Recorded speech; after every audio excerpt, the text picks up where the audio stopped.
E aí galera do primeiro ano, tudo bem com vocês? Espero que vocês estejam bem, né? Estejam seguindo a risca essa quarentena, porque devemos ter o cuidado, lavar sempre as mãos, né? Hashtag fica em casa, sempre até essa quarentena passar, para que breve possamos estarmos juntos novamente, tá? Mas nem por isso nós iremos deixar de ter o nosso conteúdo, de ter as nossas aulas, tá certo?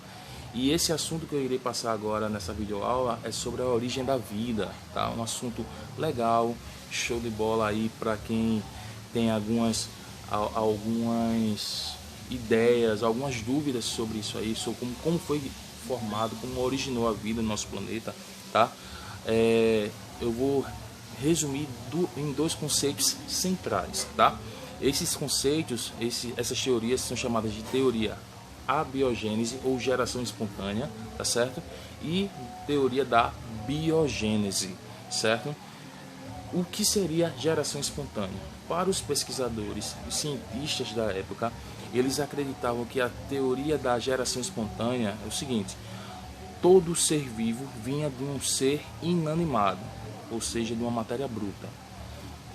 Exemplo, Aristóteles, que foi um dos principais defensores dessa teoria, ele acreditava que os anfíbios e répteis daquela região, daquele lago ali, do rio, seja o que for, para poder ter esses animais, teria que cair uma folha da árvore e ali se criaria um lodo, e esse lodo formava os répteis e os anfíbios daquele local, tá?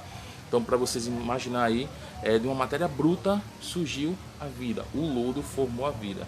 Só que não é bem assim, né, galera? Nós sabemos que para poder ter vida tem que ter uma vida pré-existente, que isso é a teoria da biogênese, tá? Para os defensores da biogênese é o seguinte: para poder ter uma vida tem que ter uma vida pré-existente, ou seja, para poder ter surgir um gato, teria que o macho e a fêmea cruzar, unir os seus gametas para formar esse indivíduo, para originar esse indivíduo, tá certo? Mas vamos falar sobre a geração espontânea, tá? Os principais defensores da geração espontânea resumem Aristóteles, que foi um dos primeiros defensores, tá? Van Helmont, que esse cara aí é bem show, assim, o que eu vou falar sobre ele. Leeuwenhoek e John Needham, tá?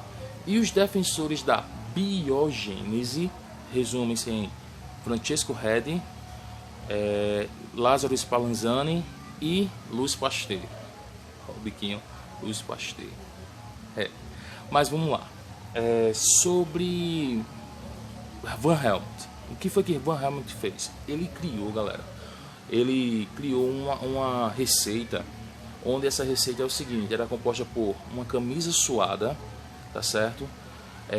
Grãos de trigo e um local reservado, tá? Então, para ele, essa camisa suada, o grão de trigo, que seria o princípio ativo, vamos imaginar aí uma farinha de trigo lá misturada nessa camisa suada, em um local reservadinho, tranquilinho, iria formar ratos, surgir ratos naquele local, tá? Então, para ele, a camisa suada mais o grão de trigo seriam os princípios ativos para a formação de ratos, para o surgimento de ratos. E isso a sociedade científica da época, tá? No século XV, século XVI, na verdade, né? No século XVI, aceitou, bateu palmas, disse: bicho, tu é o cara, tu é desenrolado, tu conseguiu mesmo provar que a vida surgia através de uma matéria bruta, que é a camisa suada, tá? Só que em meados do século XVII, então, galera, aí Francesco Redi chegou e falou o seguinte: bicho, não tô aceitando essa teoria de Helmont, tá? Então eu vou fazer a minha teoria, vou provar que para a sociedade científica que ele está errado, que ele está equivocado, tá? E eu vou fazer o seguinte: eu vou usar frascos de vidro, tá? Então ele usou 4 frascos de vidro, certo? E nesses 4 frascos de vidro ele colocou pedaços de carne.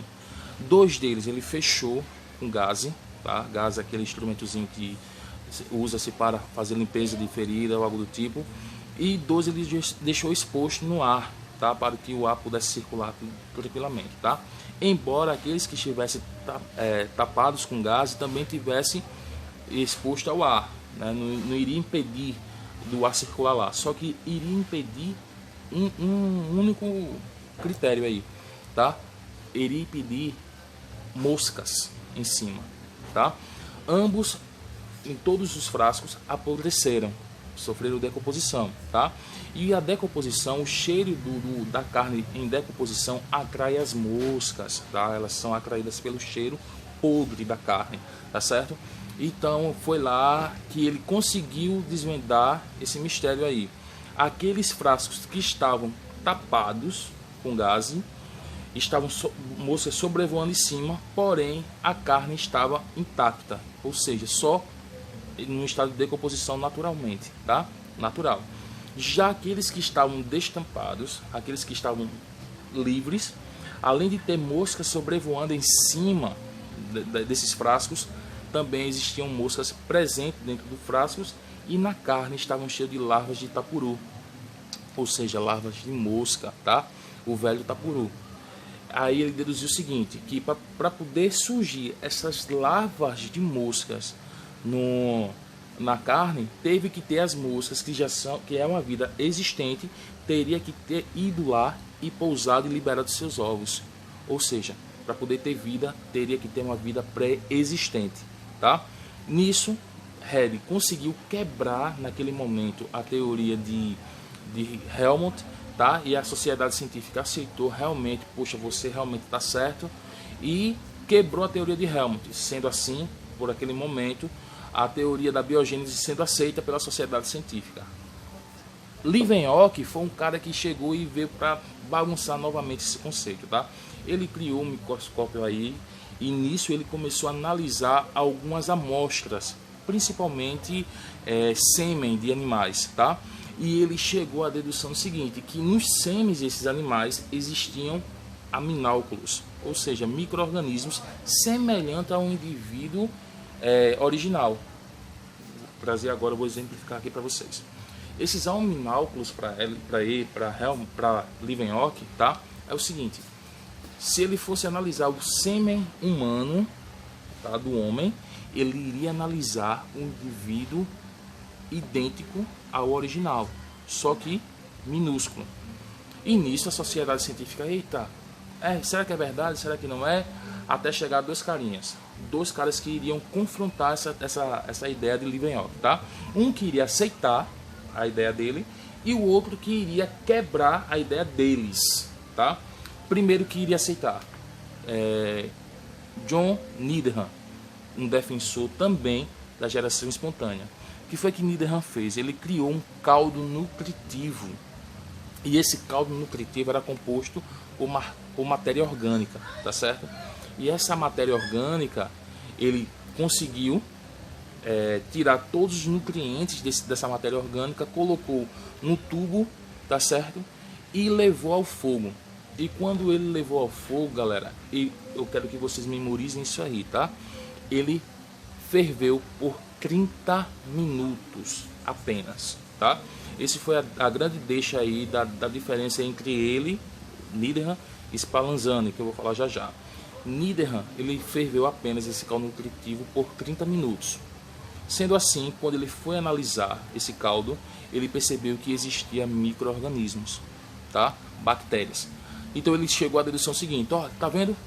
Para poder ter essas bactérias aqui, foi preciso que o fogo, que foi o princípio ativo, desse condição para ele sobreviver, desse condição para ele viver, tá? Então foi o fogo, que é a matéria bruta, que deu origem a essas bactérias que estão presentes no caldo nutritivo. Aí a sociedade científica, Needham, você é 10, você é show. A Raiz Spallanzani ficou de oxe, que bicho bizarro da poxa, mano. Não vou aceitar isso não. Eu vou fazer o mesmo experimento. Vou fazer o mesmo experimento que você, Needham. Você tá errado. Aí Needham, vai lá, mano. Vai lá, faça lá. Pode fazer. Aí ele chegou e disse, vou fazer o mesmo caldo nutritivo que tu fez, tá? Então ele usou os mesmos ingredientes. Só que a diferença de Spallanzani para Needham foi o seguinte. Needham, ele ferveu esse caldo por 30 minutos, beleza? Lázaro Spallanzani, ele ferveu por 60 minutos, ou seja, por 1 hora, e deixou resfriar da mesma forma que Needham deixou. Quando ele foi analisar esse caldo, ele percebeu que esse caldo estava totalmente estéril, ou seja, não tinha nenhuma bactéria presente. Aí Spallanzani chegou e disse assim: e aí, Nidia, eu fervi, eu fiz o mesmo caldo que você, fervi, só que eu deixei por mais tempo, e eu provei a você e para todo mundo aqui que você estava errado, porque eu consegui eliminar todas as bactérias presentes que estavam lá por conta da minha fervura. Eu deixei por mais tempo essa fervura, tá? Então eu matei todas as bactérias que estavam presentes. E cadê a vida aqui? Para poder ter vida aqui, teria que ter uma vida pré-existente, em contato com algo que pudesse surgir essas novas bactérias. Aí ficou esse confronto lá, essa briga, né, de ideias entre Niederhan e Spallanzani, e essa rivalidade, galera, durou 26 anos, tá? Interessante nisso aí é que ambos eram padres católicos, tá?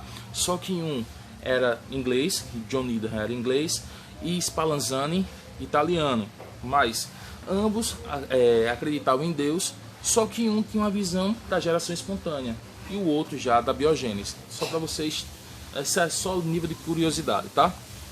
Sendo assim, os dois morreram e essas duas teorias ficaram em confronto sem nenhuma conclusão. Até o século XIX, né,